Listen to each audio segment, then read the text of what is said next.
საუკუნეზე მეტია, რაც აკაკი წერეთლის ლექსზე შექმნილი ვარინკა მაჭავარიანი წერეთლის უკვდავი სულიკო თაობიდან თაობას გადაეცემა. ის ისმის ყველგან და ყოველთვის მსოფლიოს სხვადასხვა სცენასა თუ ქალაქის ქუჩებში, საოჯახო მუსიცირებისას თუ ლხინის სუფრაზე.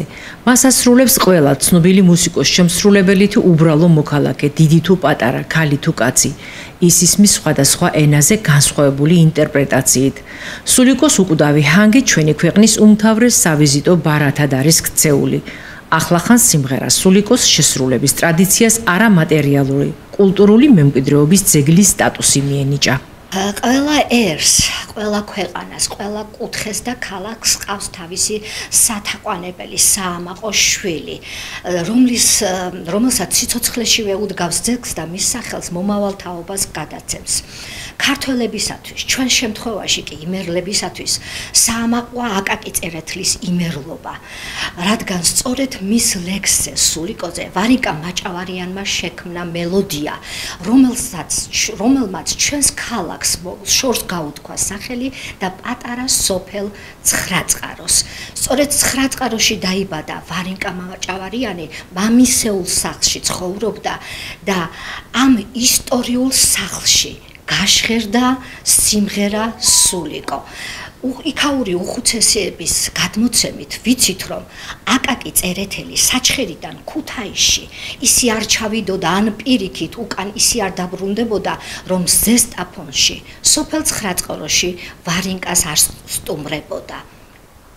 თავიდან ეს სიმღერა დიდი პოპულარობით არ სარგებლობდა, მხოლოდ იმ ეზოში გაჟღერებულ ამ რვიანი მოყვანილობის ინსტრუმენტზე, ბაბთიან გიტარაზე მღეროდა ვარინკა მაჭავარიანი, ხოლო წლების შემდეგ დიდ სცენაზე ერთ-ერთმა პირველებმა ისინი დებმა იშხნელებმა შეასრულეს. გავიდა წლები.